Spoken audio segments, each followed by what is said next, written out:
Donald Walsh steps back into history at the U.S. Naval Museum in Washington.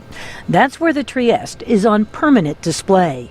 Our job was to maintain and operate the bathyscaphe. The scientists at the Navy lab would decide what kind of research projects we have and what kind of equipment we put on it to make measurements and sampling under the sea.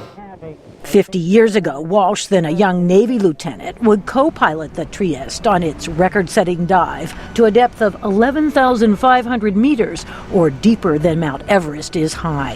What better demonstration of the safety of this platform than to go to the deepest place in the ocean and come back and perfectly intact and in working order.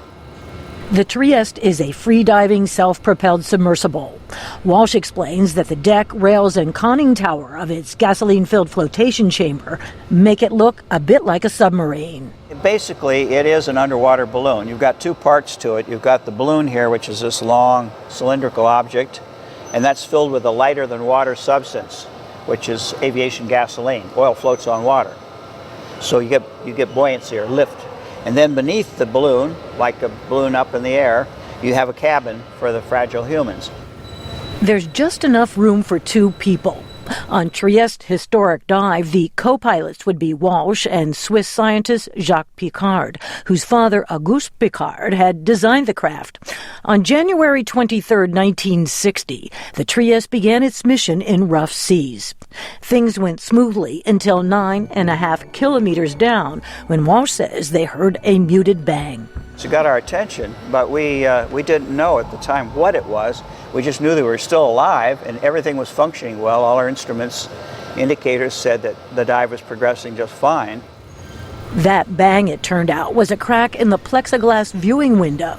Luckily, it didn't leak, and the Trieste arrived intact at the deepest point in the Pacific Ocean's Mariana Trench. Before the sediment completely disturbed their view, they saw a bottom-dwelling flatfish. And it was a fairly high-order marine vertebrate, so that was important to see. The craft ascended safely, completing the round-trip mission in just over 8 hours. Walsh says the Trieste produced a blueprint that others would follow.